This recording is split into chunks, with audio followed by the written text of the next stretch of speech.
Welcome to the Real News Network. I'm Paul Jay in Baltimore. This was going to be a fundraising pitch for me. And as I sat down to decide just what to say in the pitch, I asked our guys that work on the technical crew in the studio what they thought I should say. Well, what they were saying sounded so good, it all of a sudden occurred to me, well, why don't they say it? So that's what we're going to do. So now joining us from Baltimore is the Real News technical crew. So first of all, on the left is Adam. Adam's joined us recently, and he's a Washington guy, but he may be a Baltimore guy soon. And to his side is Martin. Martin's been with us for a while. He's been doing switching here in the studio for quite a few months. And recently also joining us is Charles, and he's a Baltimore guy. Of course, Martin's a Baltimore guy, too. Here's the problem I pose to these guys, which is we have thousands of people watching, and a few thousand donate, but way more watch regularly than are actually donating and becoming members. So I said to them, well, what should I say to those people to make them actually click the donate button?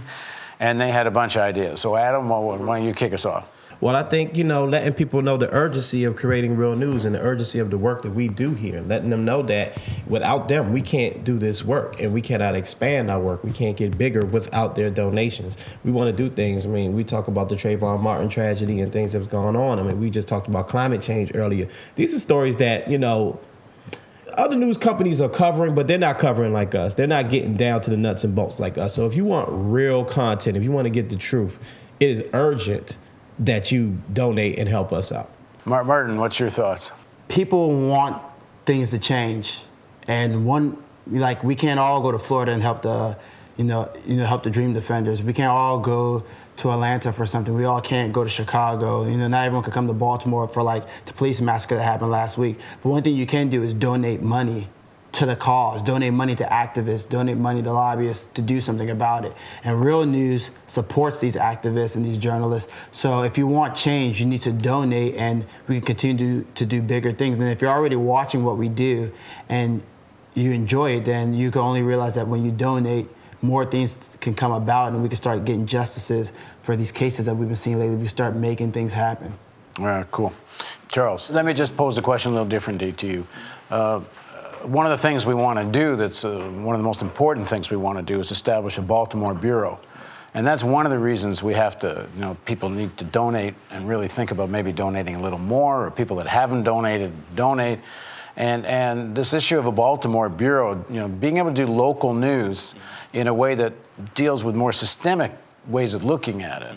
So what if we had a Baltimore bureau, what would you like us to be covering? Well, for a Baltimore bureau, what we have going on here is not really, it's not really different from most other cities and states, but Baltimore itself, we have a lot of violence. That could be covered a lot because a lot of people here can, feel what we were talking about, with that violence. They either lost a friend, lost a family member. The school system here needs a lot of help because it's not being looked at as a priority. It's being looked at as an option. Like they'd rather cut funds they'd rather cut funds than open up, recreation centers and put, students and young people in environments where they can actually flourish and help each other and deal with each other in order to bring each other up. But they'd rather close recreation centers, so we can definitely talk about that. It's as far as the youth here in Baltimore, they need to be helped out a lot because they're the main ones getting hurt by the things that are happening here because they see everything going on in the news. They see everything happening in the street. They see it in schools when they're giving old, ripped up textbooks. They see it in schools when they don't even have stalls in that bathroom. Well, what do you think Real News might be able to do that the existing news isn't doing? Real News can actually bridge that gap between the young people and actually allowing them to have a voice, allowing them to actually say, hey, I don't like what's going on here. Somebody needs to help change that for us. So if the Real News can, bridge that gap, then I believe a lot of young people and a lot of older people can actually see it themselves versus being, it being overshadowed by all the violence and all the other things happening here in Baltimore. All right, cool. So if you like what you're hearing and you watch the Real News and you haven't donated yet, now's the time. There's a donate button somewhere around this video player. And we have lots of plans for the rest of this year. And next year, we're opening our new Baltimore studios where we're going to be doing town hall debates, investigative journalism about these kinds of local issues, but dealing with them looking at the systemic underpinnings, why these things happen.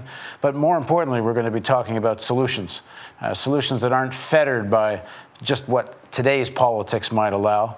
We're going to imagine a new kind of politics, which is the politics of politicians and governments that actually want to solve these problems in the interests of ordinary people. And that's going to be the sort of mandate of the Baltimore project, to explore just what would Baltimore look like, what would all the major North American cities look like if there were governments that only had one agenda, to actually solve all these issues.